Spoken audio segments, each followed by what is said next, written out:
ఏకాదశి వ్రతం చాలా గంభీరమైన వ్రతం. అందుకే లోకంలో పెద్దలు ఏం చెప్తారంటే, స్వామి పుష్కరిణీ స్నానం, సద్గురోహపాద సేవనం, ఏకాదశి వ్రతం చాపి త్రయం అత్యంత దుర్లభం.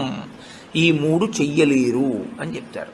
ఎందుకు చెయ్యలేరు? స్వామి పుష్కరిణీ స్నానం, అక్కడికి వెడతాడు, ఆనందనిలయం చుట్టూ 100 మార్లు తిరుగుతాడు, కానీ పుష్కరిణిలో స్నానం చేద్దామన్న ఊహ వాడికి రానేరాదు. సద్గురోహ పాదసేవనం, సద్గురువు పాదములు పట్టుకునే అవకాశం ఇవ్వడు. ఎందుకు ఇవ్వడు? ఒక్కటే కారణం, నాకు అసలు కాళ్ళ నొప్పులే ఉండవంటాడు. ఆయన అసలు కాళ్ళు పెట్టించుకోవడం ఆయన జన్మాంతరంలో ఆయన చేయడు. కాబట్టి అసలు గురువుగారి కాళ్ళు బట్టి అదృష్టం నీకు ఎప్పుడు వస్తుంది? నువ్వు ఆయన కాళ్ళు నెప్పెడితే కదా నువ్వు వెళ్ళి పట్టుకోవడానికి. కాబట్టి ఆయన కాళ్ళు పట్టుకునే అదృష్టం ఉండదు. సద్గురోహ పాదసేవనం, ఏకాదశి వ్రతం చాపి, ఏకాదశి వ్రతము చెయ్యలేడు. ఎందుకు చెయ్యలేడో తెలుసా అండి?